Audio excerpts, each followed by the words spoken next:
Hey folks, what's going on? This episode of the podcast is brought to you by NatureBox.com. NatureBox is a great company for healthy, delicious, and nutritious snacks. There is nothing fake about NatureBox. They have no fake ingredients, no fake artificial anything, colors, flavors, oils, seasonings, fats, anything. There's nothing fake about NatureBox. And if you go to lookingbackpodcast.com, click the NatureBox banner on the front page and use the coupon code SHARE10 off, you will save $10 off of your very first box. It is a fantastic company. I highly recommend it. And with that being said, one last ad. You know the deal. Amazon.com. If there's something you want to buy from Amazon, you want to help the podcast out, go to lookingbackpodcast.com, click the Amazon banner, and out of whatever you buy, they send back a percentage to me, and it's a great way to help out. There's also a way to donate directly to the podcast. If you go to the website, you know the drill, lookingbackpodcast.com, and click the donate button. That takes you to the Looking Back Podcast PayPal page, where if you donate or if you buy something off of my wish list, you get to decide a topic for a future episode. Anything, the history of anything.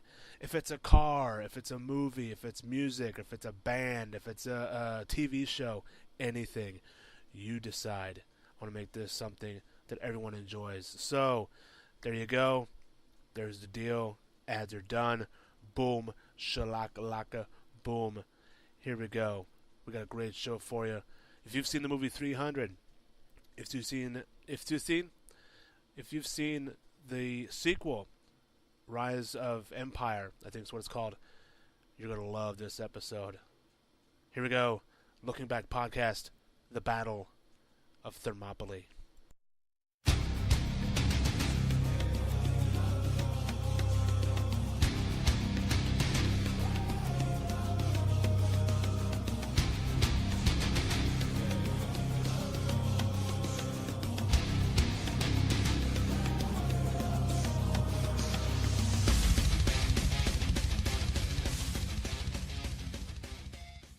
What's going on, ladies and gentlemen? Welcome to another episode of Looking Back, where we look back at the history of the world around us.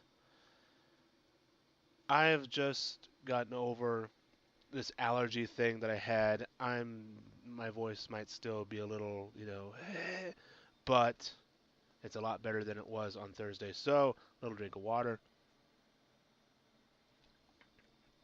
Here we go. Hang on, I gotta pause and clear my throat. There we go. I think I fixed it. All right. The magic of the internet. Actually, it's Audacity. Um, I recently watched a movie called 300 Rise of the Empire. I think is what it was called. And it's actually called Rise of an Empire. And I absolutely loved it. I loved the movie before it, just simply called 300. And I just love the story. It's probably the story being the Battle of Thermopylae. It is probably the greatest history story in ancient history. Just the military strategy is something that is, quite honestly, to me, in my opinion, it's fantastic, and it's one of my favorite stories.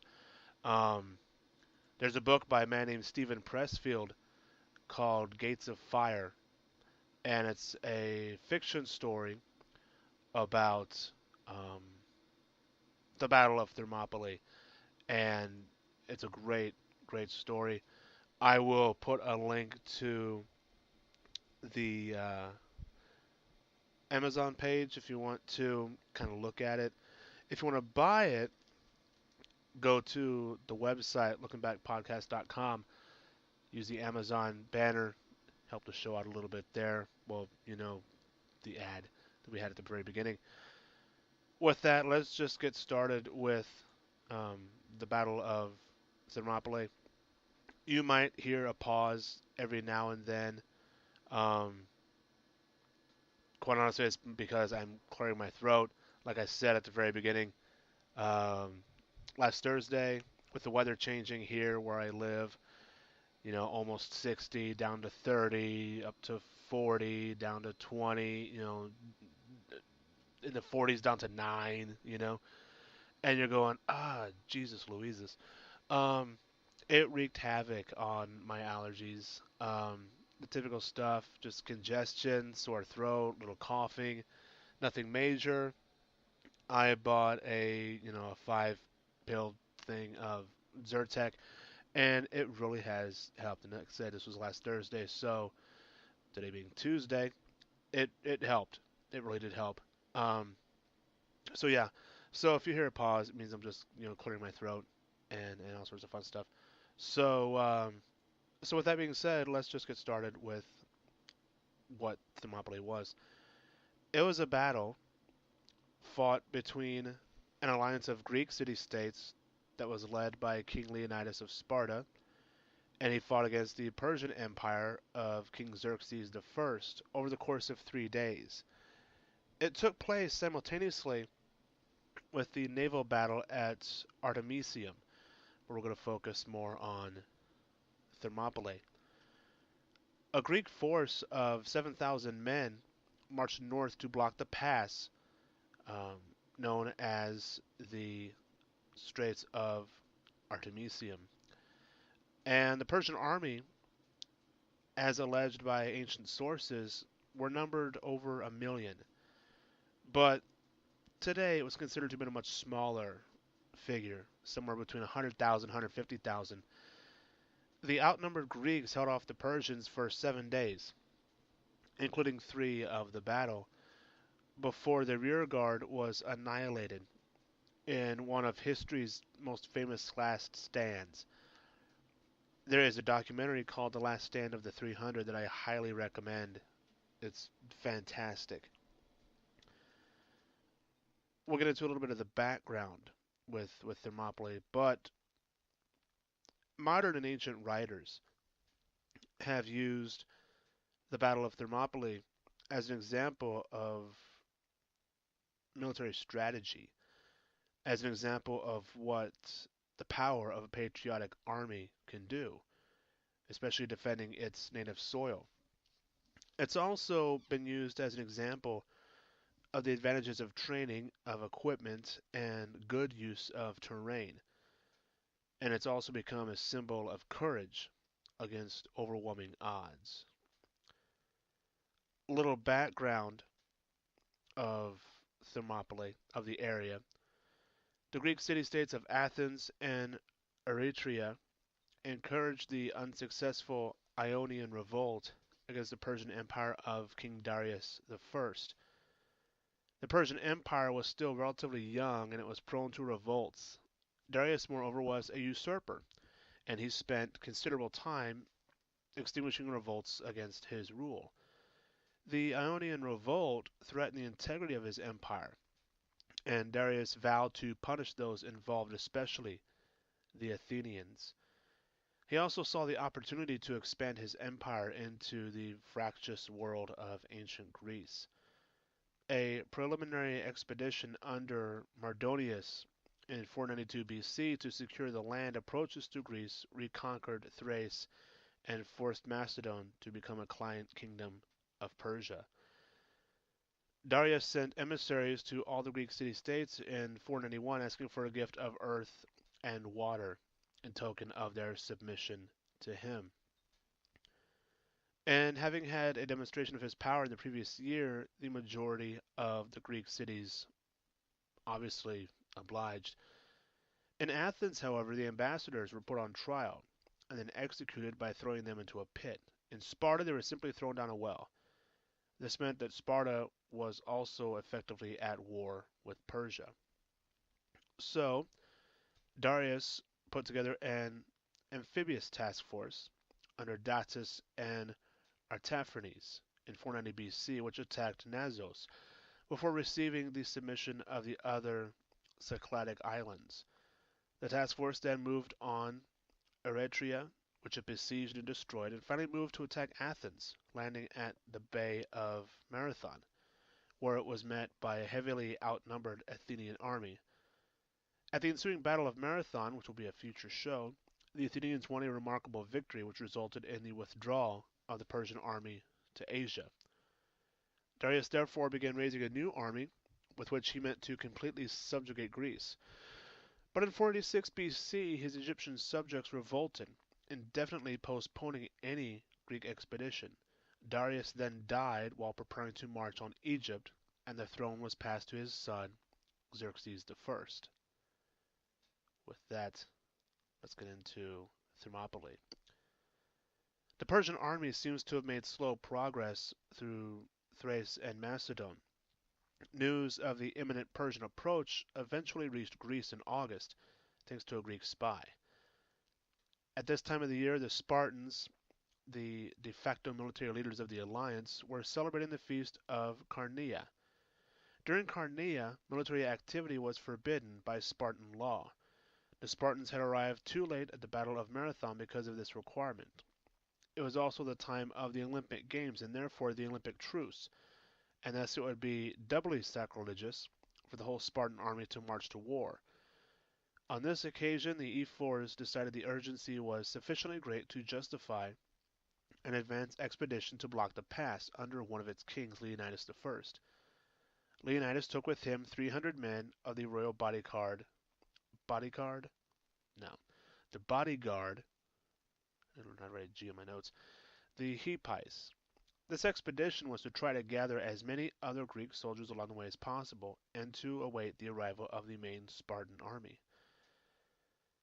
The legend, as told by Herodotus, has it that the Spartans consulted the oracle at Delphi earlier in the year, and the oracle is said to have made the following prophecy, quote, O ye men who dwell in the streets of broad Lacedaemon, honor the festival of Carnea, otherwise either your glorious town shall be sacked by the children of Perseus, or in exchange must all through the whole Laconian country mourn the loss of a king, descendant of the great Heracles. Herodotus tells us that Leonidas, in line with the prophecy, was convinced he was going to certain death, since his forces were not adequate for a victory, so he selected only Spartans with living sons. The Spartan army and the force was reinforced on the way to Thermopylae by contingents from various cities, and numbered more than 7,000 by the time it arrived at the pass. Leonidas chose to Leonidas. I really need to learn to write better. Leonidas. That'd be. My name's Leonidas. Leonidas chose to camp at and defend what is known as the Middle Gate, the narrowest part of the pass of Thermopylae, where the Phocians had built a defensive wall some time before. News also reached Leonidas from the nearby city of Trachis that there was a mountain track which could be used to outflank the pass of Thermopylae. Leonidas stationed 1,000 Phocians on the heights to prevent such a maneuver. In mid-August, the Persian army was seen across the Malian Gulf approaching Thermopylae, and with the Persian army's arrival at Thermopylae, the Greeks held a council of war. Some Peloponnesians suggested withdrawal to the Isthmus of Corinth and block the passage to Peloponnesus. The Phocians and Locrians, whose states were located nearby, became indignant and advised defending Thermopylae and sending for more help. Leonidas calmed the panic, and he agreed to defend Thermopylae.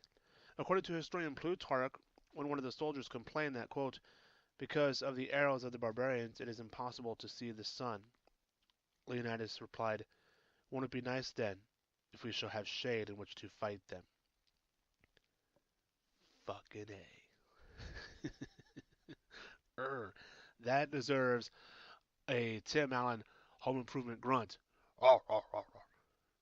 So, Herodotus reports a similar comment, but he attributes it to Deinechus.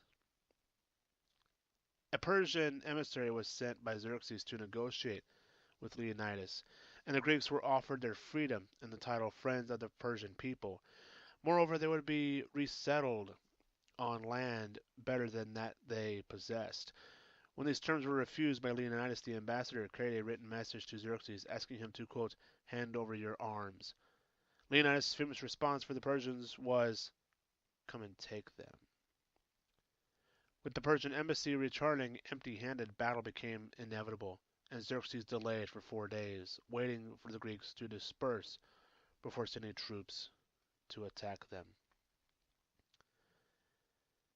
On the 5th day after the Persian arrival at Thermopylae, Xerxes finally resolved to attack the Greeks, and first he ordered 5,000 archers to fire a barrage of arrows at the Greeks, but the bronze shields and helmets deflected them, leaving no permanent damage. They were fired from at least 100 yards away, according to modern-day historians. After that, Xerxes sent a force of 10,000 Medes and Scythians against the Greeks to take them prisoner and bring them before him. The Persians soon found out and found themselves launching a frontal assault in waves of around 10,000 men.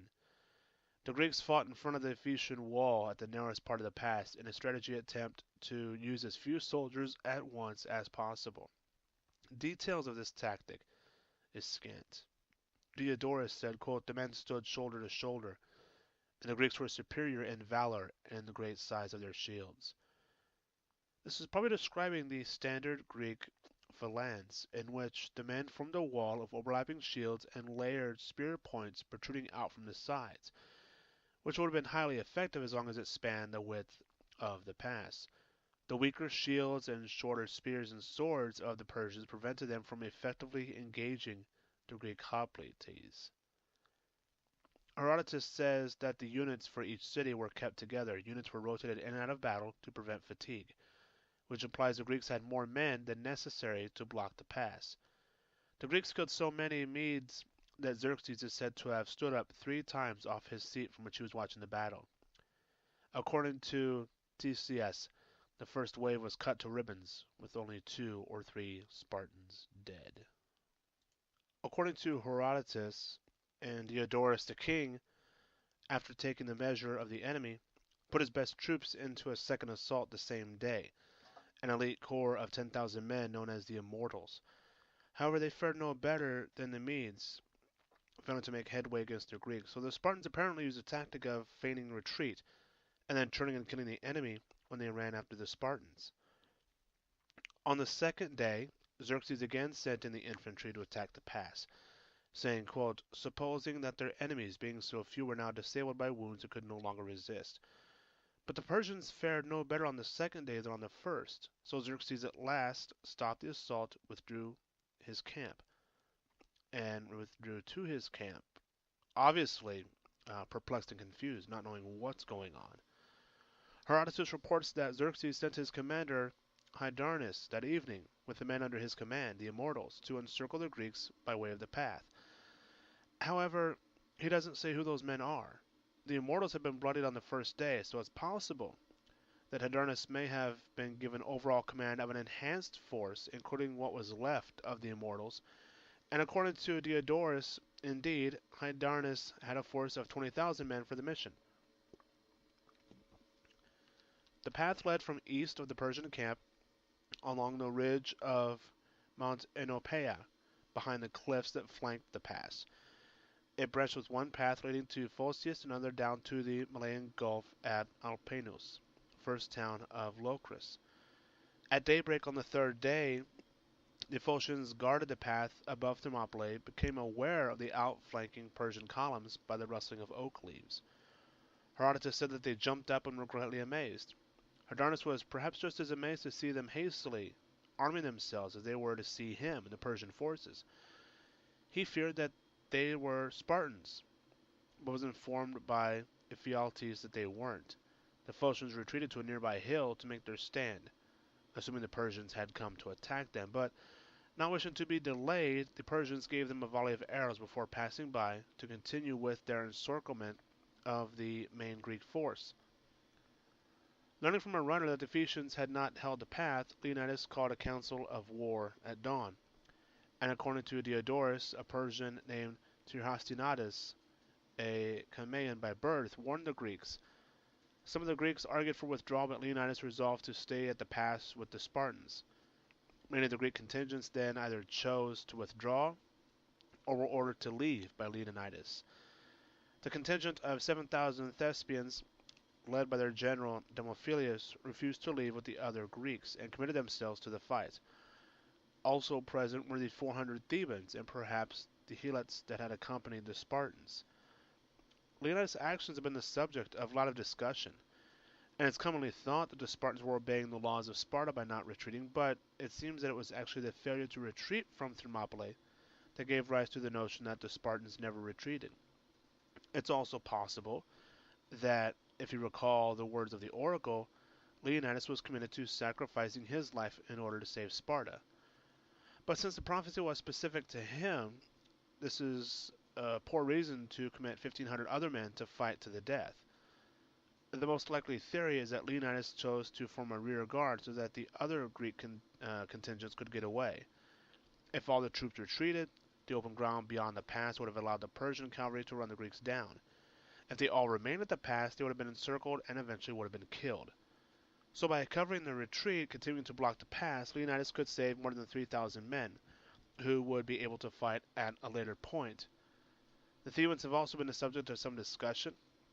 Herodotus suggests that they were brought to battle as hostages to ensure the good behavior of Thebes. However, as Plutarch long ago pointed out, if they were hostages, why not send them away with the rest of the Greeks? The likelihood is that they were the Theban loyalists, who, unlike the majority of the fellow citizens, objected to Persian domination. So they probably came to Thermopylae from their own free will and stayed at the end because they couldn't return to Thebes if the Persians conquered Boeotia.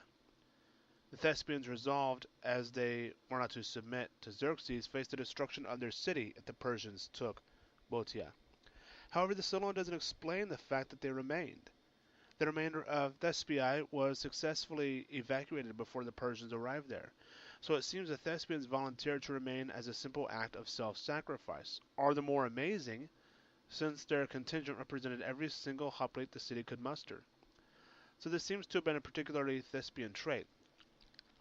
On at least two occasions, other occasions in later history, a Thespian force could commit itself to a fight to the death. So at dawn, Xerxes made libations, pausing to allow the immortals sufficient time to descend the mountain and then begin his advance. A Persian force of 10,000 men, consisting of light infantry and cavalry, charged at the front of the Greek formation. The Greeks this time sallied forth from the wall to meet the Persians in the wider part of the pass in an attempt to slaughter as many Persians as they could. They fought with spears until every spear was shattered and then switched to short swords. In this struggle, Herodotus states that two brothers of Xerxes fell. Leonidas also died in the assault, shot down by Persian archers, and the two sides fought over his body, the Greeks taking possession. As the immortals approached, the Greeks withdrew and took a stand on a hill behind the wall. The Thebans moved away from their companions and, quote, with hands upraised, advanced toward the barbarians. But a few were slain before their surrender was accepted, and the king later had the Thebans prisoners branded with the royal mark. Of the remaining defenders, Herodotus says this, quote, here they defended themselves to the last, those who still had swords using them, and others resisting with their hands and teeth. When the body of Leonidas was recovered by the Persians, Xerxes ordered that his head be cut off and his body crucified. Herodotus says that this was very uncommon for the Persians, as they had the habit of treating valiant warriors with great honor. However, Xerxes was known for his rage. Legend has it that he had the Hellespont whipped, the water itself, because it could not obey him. After the Persians left, the Greeks collected their dead, buried them on the hill, and after the invasion ended, a stone line was erected at Thermopylae to commemorate Leonidas. 4 years after the battle, Leonidas' bones were returned to Sparta, where he was buried again with full honors. Funeral games were held every year in his memory. The fame of Thermopylae is derived not from its effect on the outcome of the war, but for the inspirational example it set. Thermopylae is famous because of the heroism of the doomed rear guard, who, despite facing certain death, remained at the pass. Ever since, the effects of Thermopylae had been the source of effusive praise from many sources. A second reason is the example it set of free men fighting for their country and freedom. Now, while this paradigm of free men outfighting slaves can be seen as a rather sweeping overgeneralization, it's nevertheless true that many commentators have used Thermopylae to illustrate that point. Militarily, the battle was not actually not decisive in the context of a Persian invasion. Thermopylae is also of some significance on the basis of the first 2 days of fighting. The performance of the defenders is used as an example of the advantages of training, of equipment, and of good use of terrain as force multiplier. There is, well, there was a stone placed at Thermopylae on the hill. The original stone is not there anymore, it hasn't survived, but in 1955 there was an epitaph engraved on a new stone, and that text is from Herodotus, and it says this, quote, O stranger, tell the Lacedaemonians that we lie here, trusting their words. There is, like I said, a lot of things that people can learn from um, Thermopylae. A lot of things people can learn from the Battle of Marathon. And it's just a really, really fantastic um, history. It's just fantastic history, in my opinion. And I don't know. It's just something that I'm definitely going to keep reading about. There's a lot of new information that's coming out, and there's a lot of new thoughts and new um, ideas and theories about what happened and why it happened and why this went down and why that went down and well, what if they did this and what if they did that? And totally get it. You have to ask questions. You have to try and figure out, hey, why did this go? Why did this happen? Why did this happen? And I totally understand. Hey, I've done it myself too, asking, well, what if this or what if that? You know. But with that, that is the Battle of Thermopylae. Like I said, there's a book by Stephen Pressfield called Gates of Fire. It's a fiction book, but it's a great account on the battle and just what was going on in their heads. So, I want to thank you for listening. I really appreciate it. And until next time, take care of yourself and each other.